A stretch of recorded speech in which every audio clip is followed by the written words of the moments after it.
Good morning बच्चों। पिछले lecture में हम लोग पढ़े थे डिस्टेंस और डिस्प्लेसमेंट के बारे में, तो उसी लेक्चर को आगे बढ़ाते हैं बच्चों, ठीक है ना।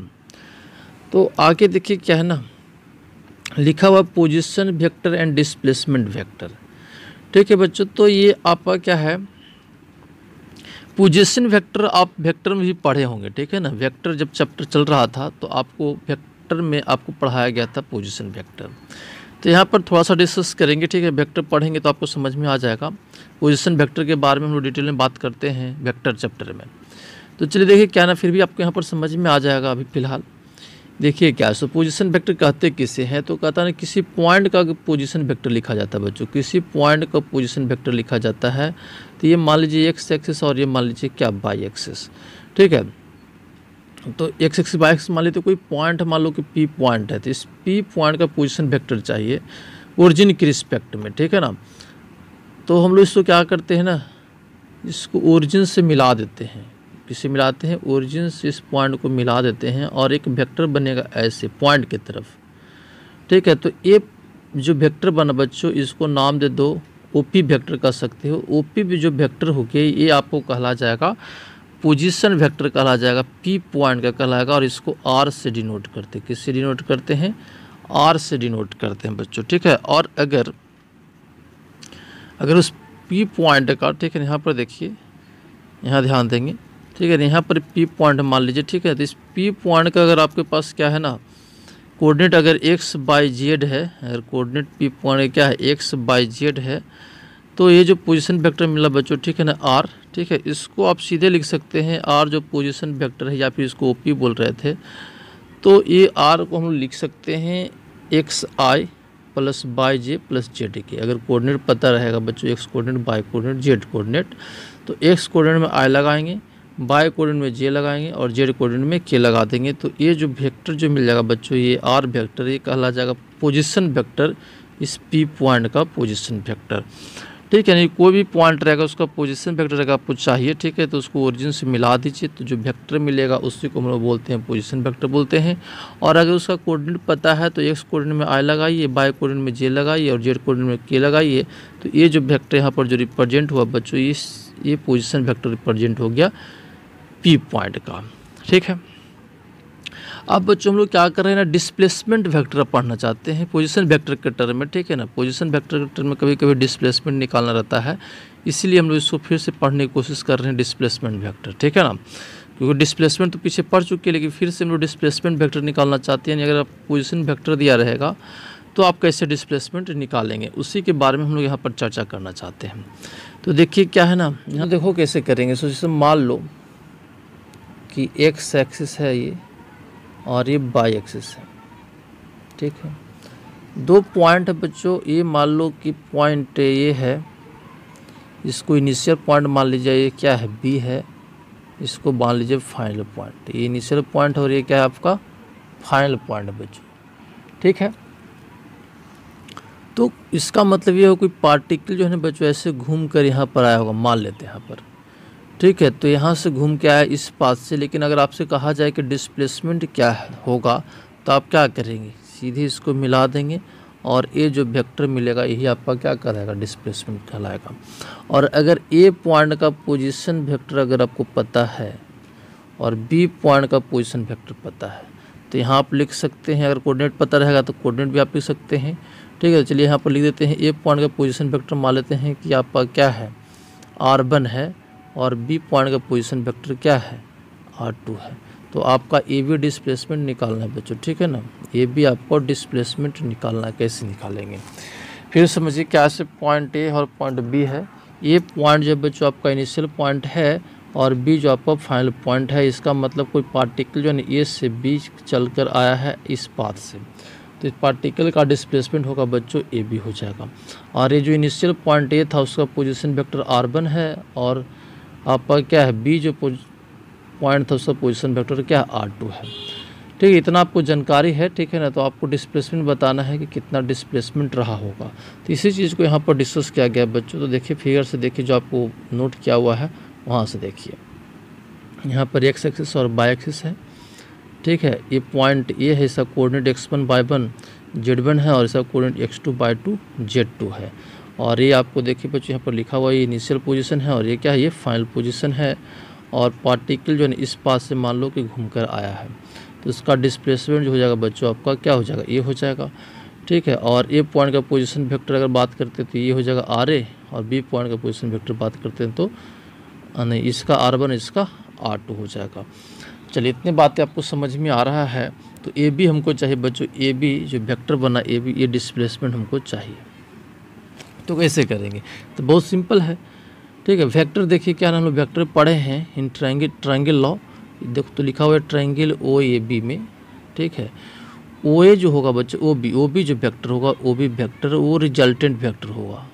देखिए ऐसी एरो है और फिर ऐसी एरो है ना। तो यहाँ पर ए जो वेक्टर होगा, ए जो वेक्टर वो रिजल्टेंट वेक्टर कहलाएगा बच्चों। वेक्टर में सब चीज़ डिस्कस किए हैं, ठीक है ना। तो OB इज इक्वल टू आप लिख सकते हैं OB is equal to OA plus AB, ठीक है। तो यही लिखा हो OA is equal to OA plus AB।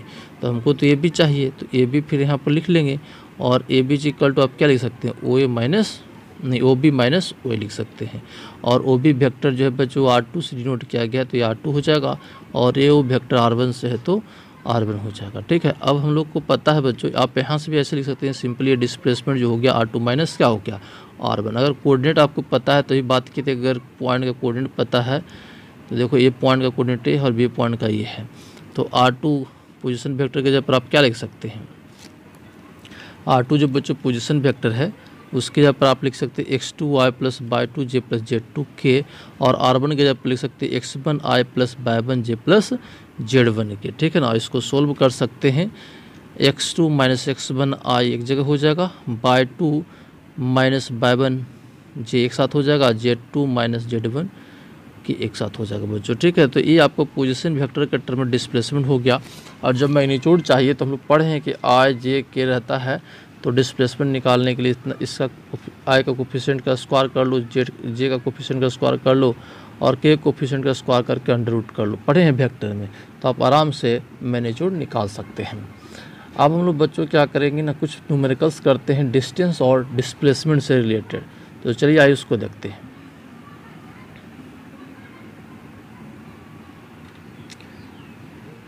ठीक है बच्चों, तो देखिए पहला न्यूमेरिकल है, बहुत सिंपल न्यूमेरिकल है बच्चों, ठीक है। इसको समझने की कोशिश करते हैं क्या है इसमें, ठीक है। इसमें कह रहा है ना, क्वेश्चन में आपको लैंग्वेज बनाकर दिया जाएगा बच्चों, ठीक है ना। लेकिन मैं आपको यहाँ पर क्वेश्चन समझा दे रहा हूँ क्या कर रहा है। जैसे यहाँ पर क्या ना, कोई पार्टिकल है जो A पॉइंट से B पॉइंट गया, ठीक है ना, 10 मीटर गया है, नॉर्थ गया बच्चों, किधर गया है, नॉर्थ की ओर। देखो यहाँ पर दिखाया गया। उसके बाद क्वेश्चन में मेंशन रहेगा आपको, ठीक है ना, कि उसके बाद पार्टिकल 6 मीटर गया है आपको ईस्ट, तो ईस्ट की ओर आपको फिगर देना होगा, ठीक है ना। फिर आपको कहा जाएगा कि उसके बाद फिर आपका क्या साउथ चला है 2 मीटर, ठीक है ना, 2 मीटर साउथ क्या है, ठीक है। ऐसे क्वेश्चन बनाकर आपको दिया हुआ रहेगा। तो आपसे पूछा जाएगा क्या ना कि डिस्प्लेसमेंट बताइए। तो डिस्प्लेसमेंट जो होता है बच्चों शॉर्टेस्ट डिस्टेंस होता है, ठीक है। तो ये वेक्टर को अगर बदल देते, वेक्टर में इसको बदल देंगे तो यही आपका AD जो वेक्टर हो जाएगा आपका क्या कहला जाएगा, डिस्प्लेसमेंट कहला जाएगा बच्चों। क्या हो जाएगा, AD जो हो जाएगा आपका डिस्प्लेसमेंट होगा। अगर आप इसको वेक्टर में बदल देते हैं, ठीक है ना, इसको, तो AD वेक्टर जो निकल जाएगा बच्चों और उसका जो मैग्नीट्यूड हो जाएगा वही डिस्प्लेसमेंट हो जाएगा। या फिर ज्योमेट्री का यूज करके आप ये लेंथ को निकाल लीजिए, ठीक है ना। ये लेंथ को क्या कर लीजिए, AD लेंथ को निकाल लीजिए, तब भी आपका डिस्प्लेसमेंट निकल जाएगा बच्चों, ठीक है ना। लेकिन हमको वेक्टर यूज कर लेंगे तो ये आसान हो जाएगा बच्चों, ठीक है। इसमें ज़्यादा दिक्कत नहीं होती है वेक्टर यूज करने में। और इससे आपको इजी वे में डायरेक्शन भी निकल जाएगा, क्योंकि डिस्प्लेसमेंट जो होता है वो वेक्टर क्वांटिटी होता है। तो हम लोग क्या कर सकते हैं, उसका डायरेक्शन बहुत ईजी में बता सकते हैं। इसलिए आप वेक्टर का यूज कर सकते हैं, ठीक है ना। अगर सिर्फ मैग्नीट्यूड निकालना होगा तो आप बहुत सिंपल वे में इसका निकाल सकते हैं ज्योमेट्री यूज करके, ठीक है ना।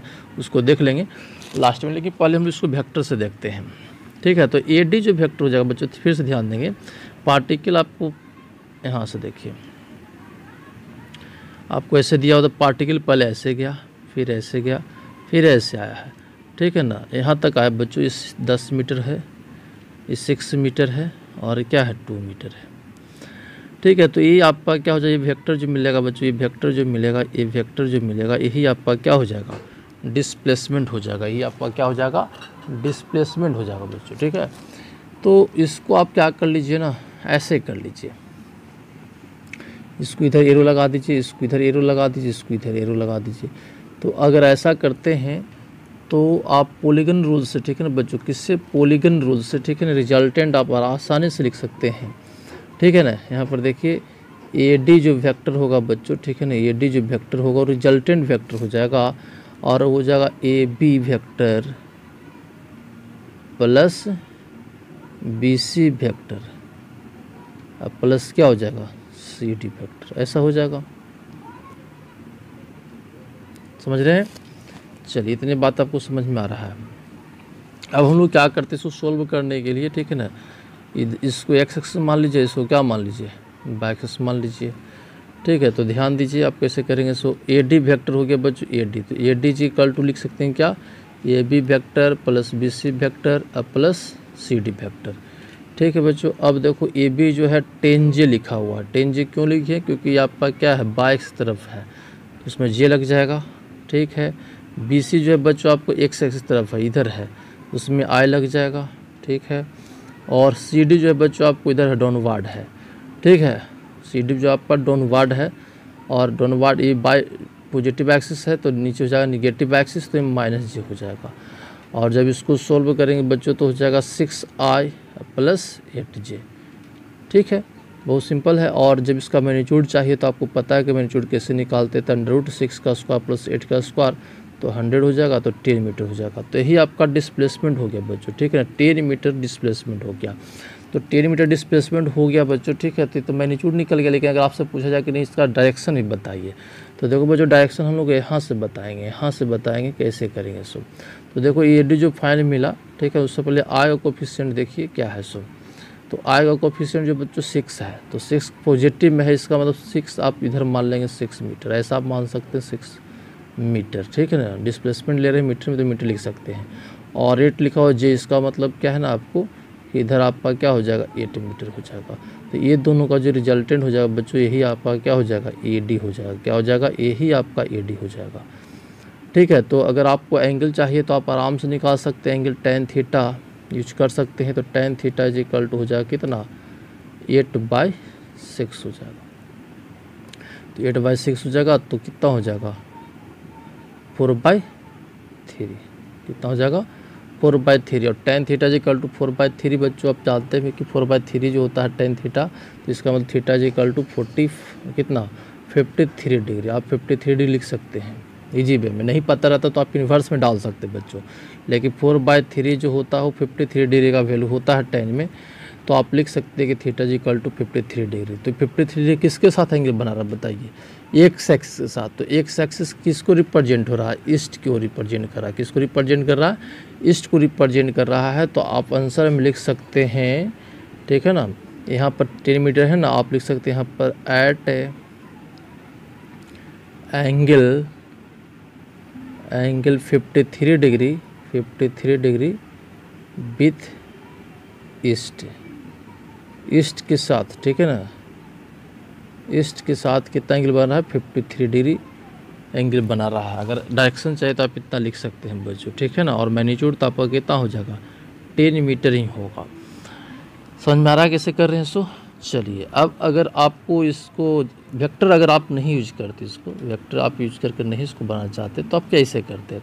तो बहुत सिंपल था, इस फिगर में तो बहुत सिंपल हो जाएगा, ठीक है ना। आपका ध्यान दें कैसे करेंगे इसको। ऐसा फिगर था, ये हमको लेंथ चाहिए। तो देखो बच्चों ये 6 मीटर है ना, ये 6 मीटर है, ये कितना है 2 मीटर है, ये कितना है 10 मीटर है ना। तो हमको ये लेंथ चाहिए, तो आप इसको ऐसे मिला लीजिए। तो अगर 2 है तो ये भी आपका 2 हो जाएगा, तो ये लेंथ कितना हो जाएगा 8 हो जाएगा। और ये कितना लेंथ है बताओ बच्चों, ये कितना लेंथ है 6 मीटर, तो ये 6 हो जाएगा।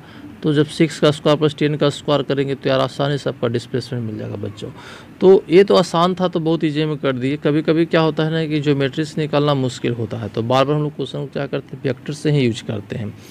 लेकिन अगर आप चाहें तो क्वेश्चन में कभी अगर आपको ज्योमेट्री से बहुत सिंपल वे में निकल रहा है तो आप सीधे शॉर्टेड डिस्टेंस निकालने की कोशिश कर लीजिए ज्योमेट्री के कंसेप्ट से, ठीक है बच्चों। चलिए अब आगे देखिए डिस्टेंस निकालना। तो डिस्टेंस तो बहुत सिंपल है बच्चों, ठीक है, डिस्टेंस में तो कोई दिक्कत है नहीं, बस जोड़ लेना है। तो 10 मीटर प्लस 6 मीटर और प्लस 2 मीटर। तो ये आपका क्या हो गया, डिस्टेंस हो गया। और ये तो स्केलर क्वांटिटी होता है तो इसमें तो कोई डायरेक्शन नहीं होता है, तो इसका सीधे आंसर हो जाएगा कितना, 18 मीटर हो जाएगा बच्चों, ठीक है ना। लेकिन डिस्प्लेसमेंट जो हो जाएगा आपका कितना हो जाएगा, 10 मीटर होगा। ठीक है, समझ में आ रहा है। हाँ बच्चों, तो नेक्स्ट क्वेश्चन देखिए क्या कर रहा है। सो इसमें कह रहा है कि कोई पार्टिकल है, ठीक है, जो 10 मीटर नॉर्थ गया है। तो नॉर्थ ऐसे दिखा देंगे बच्चों, ठीक है ना। क्वेश्चन लैंग्वेज में आपको दिया हुआ रहेगा। और उसके बाद कहा जाए कि 4 मीटर जो है ना आपको ईस्ट है। तो चलिए 4 मीटर ईस्ट भी दिखाते हैं, ठीक है।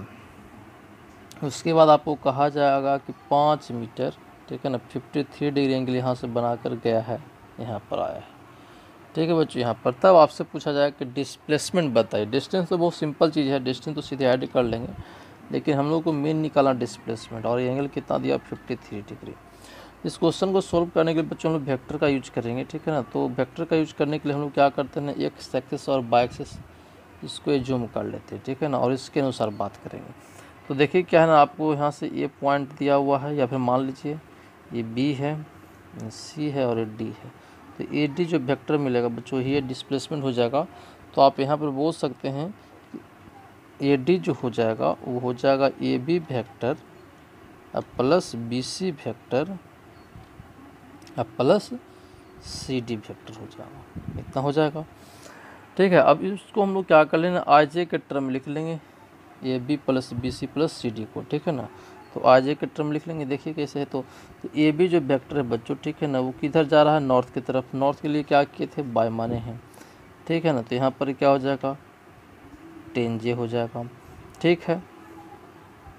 उसके बाद देखो, उसके बाद बी सी देखिए, बी सी आपका हो गया 4 मीटर, लेकिन है किधर, ईस्ट। तो ईस्ट को हम लोग क्या माने, एक्स एक्सिस माने हैं, तो यहाँ पर आई हो जाएगा।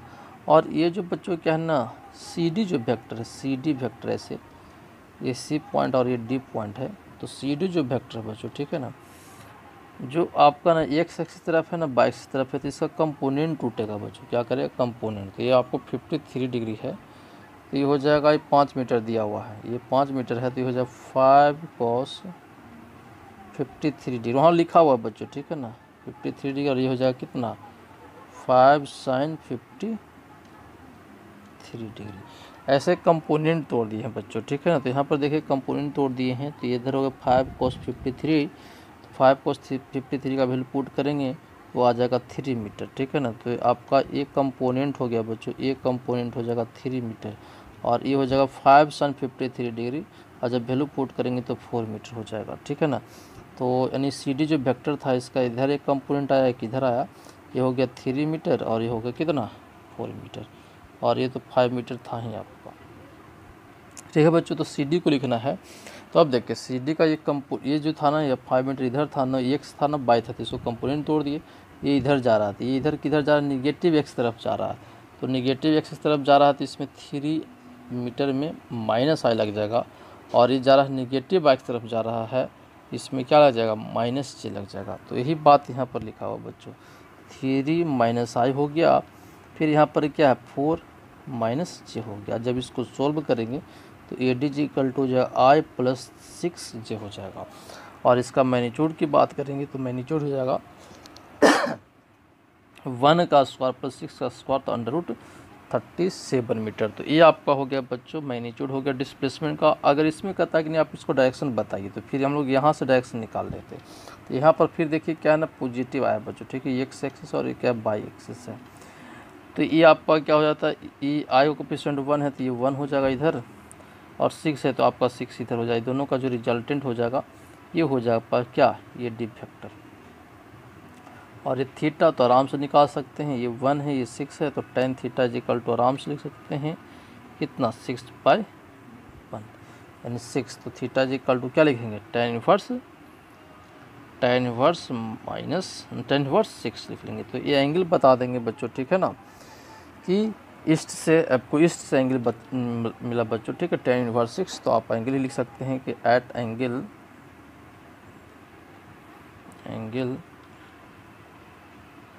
tan इनवर्स 6 विथ ईस्ट के साथ, ठीक है ना बच्चों, ईस्ट के साथ। अगर निगेटिव कंपोनेंट आता है, ये मान लो कि दोनों पॉजिटिव है ना, अगर एक निगेटिव आता तो उसके अनुसार डिसाइड हो जाता है डायरेक्शन बच्चों, ठीक है। डायरेक्शन डिसाइड होता है कि इसका आई और जे कोफिशिएंट पॉजिटिव है कि निगेटिव, उसके अनुसार ये एंगल हमको पता चलता था। यहाँ पर दोनों पॉजिटिव था, इसके अनुसार फिगर आपको ऐसे बना और ऐसे बना और ऐसे बना। अगर मान लो कि क्या है ना कि अगर आई का जो कोफिशिएंट है वो निगेटिव होता तो आप इधर नहीं 1 लिख कर क्या इधर लिखते तो फिर रिजल्टेंट आपको इधर मिल जाता बच्चों, ऐसे, ठीक है ना। और उसके बाद फिर हम लोग एंगल अल्फा या फिर थीटा मान के निकालते इधर से या फिर इधर से, तब बताते डायरेक्शन, ठीक है ना। ऐसे सब चीज़ें हम लोग वेक्टर में कर चुके हैं बच्चों, सब वेक्टर में बातें होती है, ठीक है। चलिए तो आगे देखिए,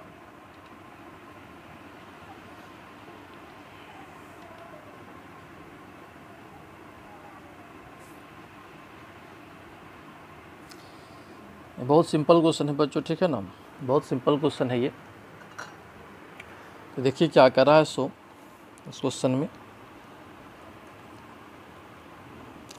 इसमें कह रहा है ना कि कोई पार्टिकल है बच्चों ए पॉइंट से बी पॉइंट गया, ठीक है, ए से बी क्या है, ऐसे गया है, और सेमी सर्कुलर पाथ है बच्चों, कैसा सेमी सर्कुलर, और इसका रेडियस कर रहा है कि आर है, इसका रेडियस आर दे रहा है, क्वेश्चन में दिया हुआ है। तो आपसे पूछा जाए कि डिस्टेंस बताओ, डिस्प्लेसमेंट बताइए। तो डिस्टेंस के लिए तो बच्चों आप यहाँ से यहाँ ऐसे जाएंगे, ये हो जाएगा डिस्टेंस, और डिस्प्लेसमेंट तो शॉर्टेड डिस्टेंस होता है, तो ये लाइन हो जाएगा शॉर्टेड डिस्टेंस, डिस्प्लेसमेंट हो जाएगा। तो डिस्टेंस के लिए बच्चों को ये लेंथ चाहिए, तो ये लेंथ जो होगा वो क्या होगा, पाई आर। पूरा सर्किल होता है तो 2 पाई आर होता है, लेकिन ये सर्किल का हाफ पार्ट है तो पाई हो जाएगा, तो डिस्टेंस हो जाएगा क्या हो जाएगा, पाई आर, यही आपको लिखा हुआ डिस्टेंस। और डिस्प्लेसमेंट आपको बच्चों ये लिखा होगा शॉर्टेड डिस्टेंस, तो ये तो डायमीटर हो गया, तो डायमीटर हो गया तो ये क्या हो जाएगा 2r, इसका डायरेक्शन होगा ए से बी, क्योंकि डिस्प्लेसमेंट इसका डायरेक्शन होगा, तो आप ए से बी इसका डायरेक्शन बता सकते हैं। लेकिन सिर्फ अगर मैग्नीट्यूड की बात होगी तो डिस्प्लेसमेंट का मैग्नीट्यूड कितना होगा, 2r होगा, ठीक है। तो बहुत सिंपल क्वेश्चन था ये भी, देखिए ये भी सिंपल है। इसमें क्या करना है कि बॉडी है जो सर्कुलर पाथ पर मूव किया है, ठीक है, लेकिन आप क्वेश्चन में ऐसे दे रहा है कि मान लीजिए पॉइंट ए है और यहाँ से घूमते हुए, ठीक है ना, ऐसे घूमते हुए बी पॉइंट पर पहुँचा बच्चों, ऐसे गया है, और ये आपको फिगर में ऐसे मेंशन भी किया हुआ है, यानी पार्टिकल जो है ना आपको ऐसे घूमते हुए कहाँ से गया, ए पॉइंट से बी पॉइंट पर गया, और इसका रेडियस आपको आ रहा है जो फिगर में दिख रहा है बच्चों, ठीक है ना। तो फिगर से समझिए, जैसे देखिए यहाँ इनिशियल है और ये फाइनल है, लेकिन पार्टिकल आपको ऐसे घूमकर ऐसे पहुँचा है। तो आपसे करा डिस्टेंस बताया, डिस्प्लेसमेंट, तो देखो डिस्टेंस क्या है, तो डिस्टेंस तो बच्चों ये डिस्टेंस हो जाएगा, तो पूरा सर्कल कंप्लीट नहीं किया बच्चों, इतना पार्ट आपका क्या हो गया है, नहीं किया है। तो देखिए फिगर से पता चल रहा है कि ये सर्कल का 3/4 पार्ट आपका क्या है ना, ये कवर किया है, ठीक है ना। तो 3/4 हो गया, और इतने वैल्यू को हमको निकालना है, तो आप ऐसे भी निकाल सकते, पहले क्या कर लीजिए यहाँ से यहाँ तक निकाल लेते, हो गया पाई आर, ये लिखा हुआ है, और ये क्या है ना, ये पाई आर का हाफ है तो पाई आर/2 कर लीजिए, या फिर आप क्या कर लीजिए पूरा में से, ठीक है ना, आप ऐसे भी कर सकते, पूरा में से ये लेंथ को क्या कर लीजिए, इतने लेंथ को क्या कर लीजिए, माइनस कर लीजिए, जैसे भी निकालिए, बस हमको ये लेंथ की जरूरत पड़ेगी, ठीक है ना, यही लेंथ आपका डिस्टेंस का लाएगा। तो यहाँ पर क्या कर लिए ना कि पाई आर इतना पहले जोड़ दिए और इतना फिर जोड़ दिए, तो पाई आर ये हो गया और पाई आर/2 ये हो गया, तो 3 पाई आर/2 आपका क्या हो जाएगा, डिस्टेंस हो जाएगा। और डिस्प्लेसमेंट तो शॉर्टेड डिस्टेंस होता है बच्चों, तो ये लेंथ हमको चाहिए, पार्टिकल जैसे भी जाए ए से बी उससे मतलब नहीं है, या फिर इनिशियल से फाइनल, बस शॉर्टेज डिस्टेंस मेजर कर लेना है। तो ये आपका डिस्प्लेसमेंट हो गया, ठीक है ना। तो ये आर है और ये आर है, और राइट एंगल ट्रायंगल बच्चों बन रहा है, तो ये डिस्टेंस हो जाएगा √2r हो जाएगा। तो सीधे डिस्प्लेसमेंट यहाँ पर बोल सकते हो कितना, √2r बोल सकते हो बच्चों। चलिए नेक्स्ट क्वेश्चन देखिए, इस क्वेश्चन में देखिए बच्चों क्या है, सो एक पार्टिकल है, समझिए क्वेश्चन को, एक पार्टिकल है जो यहाँ से ऐसे गया, ऐसे गया है, ठीक है, उसके बाद सेमी सर्कुलर पाथ को फॉलो किया ऐसे बच्चों, ठीक है ना। उसके बाद क्या है ना, ये बाय एक्सिस के पैरेलल गया है, और फिर आपको बात क्या है ना, जेड एक्सिस के पैरेलल गया है, यही आपका क्वेश्चन है बच्चों, ठीक है। तो फिर से देखिए, तो सेमी सर्कुलर पाथ पर गया है ऐसे, तो रेडियस आपको आर यहाँ पर मेंशन किया हुआ है, ठीक है ना, और उसके बाद ऐसे गया तो ये डिस्टेंस 2r है, और फिर ऊपर ऐसे गया है तो 3r है। तो हमको डिस्टेंस और डिस्प्लेसमेंट चाहिए बच्चों। तो डिस्टेंस के लिए क्या करना है, पूरा लेंथ को जोड़ लेना है। तो देखिए ये लेंथ जोड़ लीजिए, तो ये लेंथ तो हो जाएगा पाई आर, तो ये पाई आर लिखा हुआ है, ये लेंथ जो है 2r, तो ये 2r हो गया, और ये लेंथ 3r, तो ये आपका क्या हो जाएगा 3r हो जाएगा बच्चों, ठीक है। और सभी को जोड़ेंगे तो आपका इतना हो जाएगा। तो ये तो डिस्टेंस हो गया, बहुत बड़ी बात तो था नहीं। चलिए, तो डिस्टेंस में कोई दिक्कत नहीं है बच्चों, ठीक है ना। अब हम लोग क्या करेंगे, डिस्प्लेसमेंट निकालेंगे। तो डिस्प्लेसमेंट क्या है, ठीक है। तो देखो क्या है डिस्प्लेसमेंट, तो ये हो गया बच्चों डिस्प्लेसमेंट, तो आपका यही होगा। इसको कैसे कर लेंगे, तो हम लोग क्या करते हैं, ए लेंथ निकाल लेते हैं। तो ए लेंथ कितना है बच्चों, आर, तो 2r, तो ये 2r हो गया, फिर ये भी 2r है और फिर 3r है। तो इसको आप ऐसा कर लीजिए, ठीक है ना। ए डी वेक्टर को बच्चों, ठीक है ना, ए डी वेक्टर को आप ऐसे कर लीजिए, A B vector plus B C vector plus J D vector, आप ऐसा कर सकते हैं। हमको यहाँ कोऑर्डिनेट पता है चल जाए डी का, और ये तो हमको पता है कि ओरिजिन है ही, तो ओरिजिन का कोऑर्डिनेट तो 0 0 है ही, ठीक है ना। और इसका कोऑर्डिनेट अगर निकाल लेते हैं तो सीधे अभी पढ़े थे डिस्प्लेसमेंट वेक्टर, ठीक है। जब पोजीशन वेक्टर पॉइंट का पता रहता तो सीधे हम लोग निकाल सकते थे, उसी कंसेप्ट से इसको बात कर लेते हैं बच्चों, ठीक है ना। तो डी पॉइंट का कोऑर्डिनेट निकाल लीजिए। तो डी पॉइंट का कोऑर्डिनेट कैसे निकालेंगे, तो देखिए आप ऐसे चलिए, यहाँ पर लिख लीजिए 2r, फिर ये 2r और ये 3r, है ना। आप ऐसा लिख सकते हैं, आप ऐसे वेक्टर बना ना, ऐसे फिर ऐसे फिर ऐसे, तो आप लिख सकते हैं। तो यहाँ पर कितना हो जाएगा, इसका डी पॉइंट का जो कोऑर्डिनेट हो जाएगा बच्चों वो 2r, फिर 2r और 3r हो जाएगा। तो डी पॉइंट का कोऑर्डिनेट पता चल गया और ए पॉइंट का कोऑर्डिनेट पता चल गया, ठीक है। तो सीधे हम लोग ए डी वेक्टर जो लिखेंगे वो क्या लिखेंगे, 2r माइनस 0i, फिर 2r माइनस 0j, इसमें से इसको पोजीशन को माइनस कर लेते हैं, और 3r माइनस 0k, क्योंकि ये इनिशियल है और ये फाइनल है। इसके पोजीशन में से इसके पोजीशन को माइनस कर लेंगे और डिस्प्लेसमेंट का इक्वेशन हमको बन जाएगा। तो जगह 2r i plus 2r j plus 3r k हो जाएगा बच्चों। और जैसे ही आई जे के टर्म में आ गया तो मैग्नीट्यूड बहुत ईजी में निकाल सकते हैं। तो A D ji equal to 2r का स्क्वायर प्लस 2r का स्क्वायर प्लस 3r स्क्वायर का अंडर रूट, तो आपका ए डी निकल जाएगा बच्चों, ठीक है ना। तो ये आपका हो गया डिस्प्लेसमेंट। डिस्टेंस आपको ऊपर निकाल दिए थे, ठीक है ना, ये डिस्टेंस हो गया और ये डिस्प्लेसमेंट हो गया। तो कैसे डिस्प्लेसमेंट निकाले आपको समझ में आ गया होगा, ठीक है।